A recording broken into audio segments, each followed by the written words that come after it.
I wouldn't know if you'd consider me a Forza Horizon 4 YouTuber or not, but I do have a pretty successful how to film cinematic tutorial. I also record a ton of Forza Horizon 4 content for my other videos. This isn't a how to record cinematic tutorial because, well, I already have one of those. This video is about showing you easier and less time consuming ways to record gameplay. I record a lot of Forza Horizon 4 footage, whether it's race footage, cruising around the map, or cinematic. I need all three footage types for my videos. The process of collecting and recording all of this footage is quite time consuming.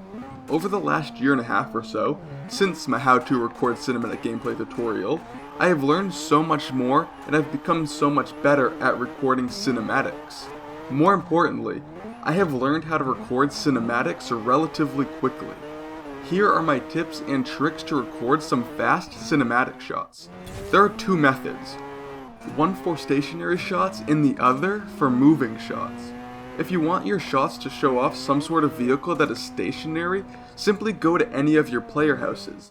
Pick one that has a nice backdrop because you want your cinematics to look nice. The first thing you have to do is enter the player house. The in-game time will affect the lighting of your scene and other stuff like that. Alright, here is a major side note as to why going to a player house is the best possible spot to film stationary cinematics. Well, once you're in your player house, the lighting and scenery behind your car will never change. You could sit at a house for hours and the game's time wouldn't progress.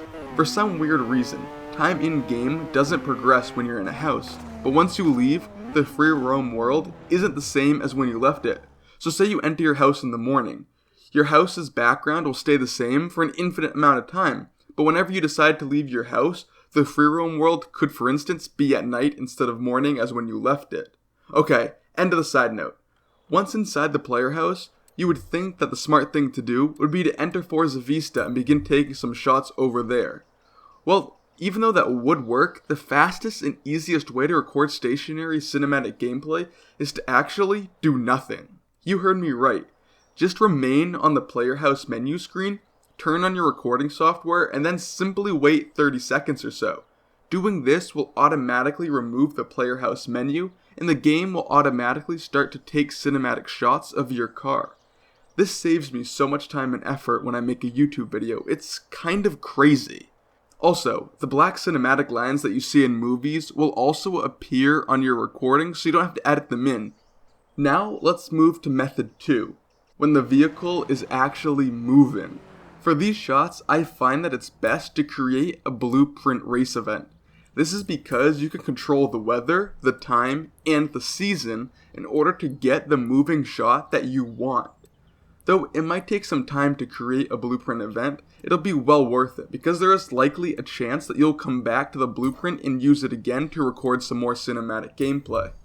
Alrighty, so once your blueprint race is created, all you have to do now is pick the car that you want to film the moving shots of and start the blueprint event. Next, once the race has begun, simply hang back and let the other AI cars go forwards. This is because you don't want other AI cars in your cinematic shots. Now, simply just drive at the speed you want to record your cinematic shots at.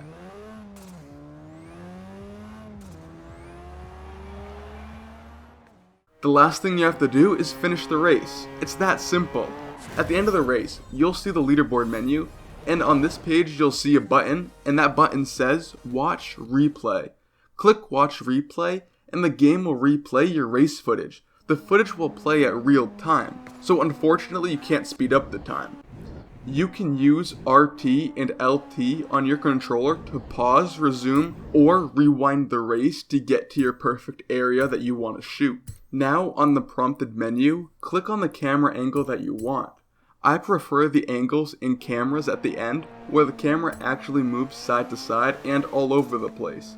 This just adds to your gameplay and your cinematic footage. Once you've picked the camera and angle that you want, open your recording software and begin to record some epic cinematic footage. If you want to record cinematic gameplay for the first time and you are confused about how the angles and camera angles work that I've mentioned in this video, just go back to my first video and watch that. That video will get you caught up to speed, and then you can come back here and understand everything a little better.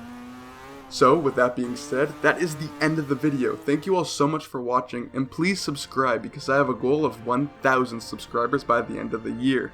Have a nice day.